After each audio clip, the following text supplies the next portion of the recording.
The Mayiza faction of the Sinaloa cartel has just suffered another brutal blow after the Mexican Navy raided one of the cartel's compounds with 3 helicopters. The target was this guy, one of the group's most ruthless hitmen, the man who led the Mayiza faction's entire military wing.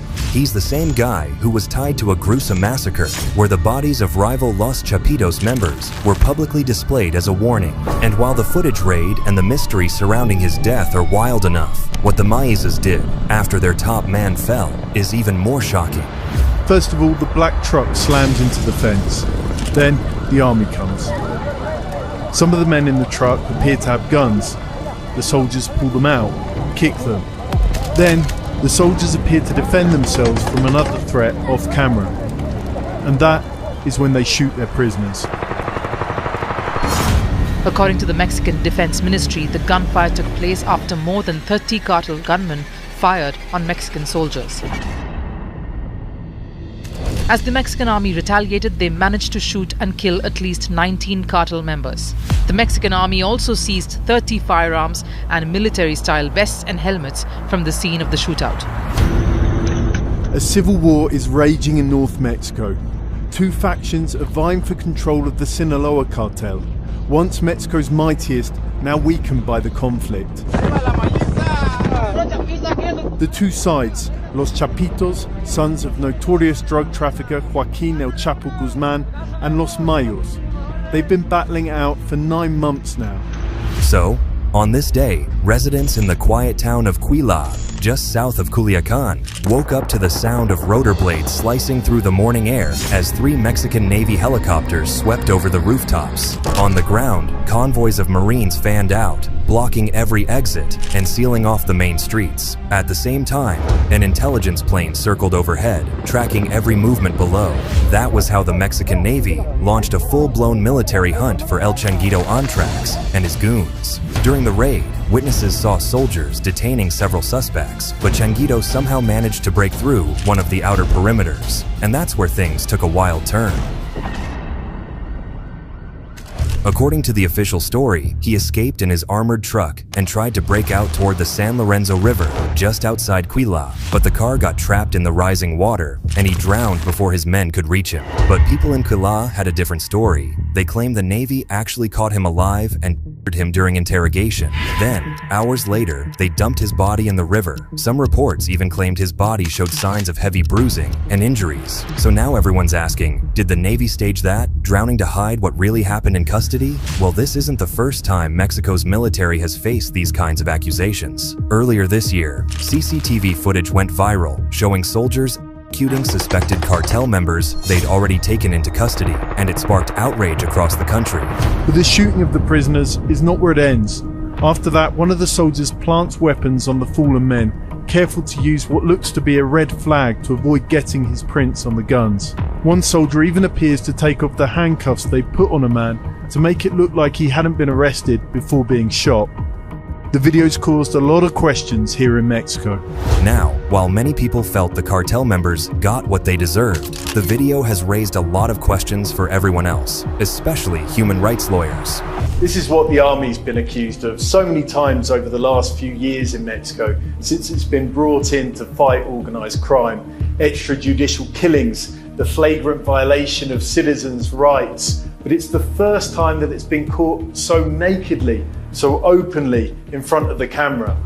Well, it has not been confirmed if that's what happened in the case of El Changuito Antrax, because it wasn't even the police or the forensic service who recovered his body. Armed men sent by Mayito Flaco reportedly combed the area themselves until they found him, and they took the body right away, which meant no medical exam, no official report, and no government statement on how he really died and if he is actually dead. But soon after, these funeral images started spreading on social media. They showed Changuito's coffin surrounded by large floral arrangements inside a home in El Alamo, a community known for its close ties to the Mayo Zambada family. One of the biggest wreaths was sent by Mayito Flaco himself, and there were even reports that he and other high-ranking members of La Mayiza showed up at night to pay their final respect. Now, what made this whole thing a lot more strange and confused people even more was the government's reaction. Both the Navy and the Sinaloa State Security Office later admitted they conducted an operation in Quila that same morning, yet they denied that El Changuito was ever the target. And this wasn't even the first time the news of his arrest had made headlines. Back in July, a journalist claimed the Navy had also arrested him. Even a high-ranking official confirmed it. But days later, nothing showed up in the national detention records. And now, just 2 months later, the story of his arrest and mysterious death is in the news once again. But that earlier false alarm is making it hard for locals to believe anything right now. Because what if he's not dead? And what if this whole thing was staged by the cartel to fake his death and divert attention from him? And those are all real responsibilities, because the Mayizas can do just about anything at this point to protect themselves. They've already lost most of their best men in the past few months, and they simply can't afford to lose any more, especially not El Changuito. This guy was one of their most ruthless killers. In fact, just a few months before this raid, El Changuito and his men made headlines for one of the most ritualistic killings in the history of Sinaloa's cartel war. A horrifying cartel massacre has rocked Mexico once again. 20 bodies, several were found hanging from a bridge or stuffed inside a van in Sinaloa, the heartland of the country's biggest drug war. June 30th, 2025 was the day residents of Culiacan, Sinaloa, woke up to this horrific scene. 4 bodies hanging from a bridge, but the real horror was inside the bus parked below them. 4 were headless and hanging upside down from the bridge, while 16 more bodies were crammed inside a van below. Yeah, 16 bodies, but that was not even the end of the nightmare, because nearby was another bag of horror. And 5 heads lay stuffed inside a plastic bag like some horrific warning. Officials confirmed that all victims had been shot, some tortured, and left like props in a theater of fear.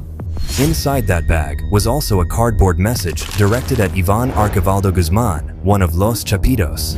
Officials later confirmed a note was found at the scene believed to be from one of the warring cartel factions.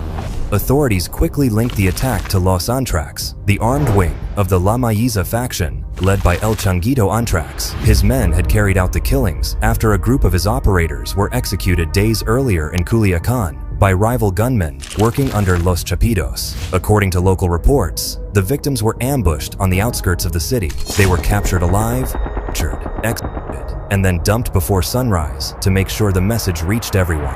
That massacre reignited the conflict between both sides of the Sinaloa cartel, and in the days that followed, gunmen from Los Chapitos launched retaliatory attacks in nearby towns, burning vehicles and targeting anyone believed to be tied to La Mayiza.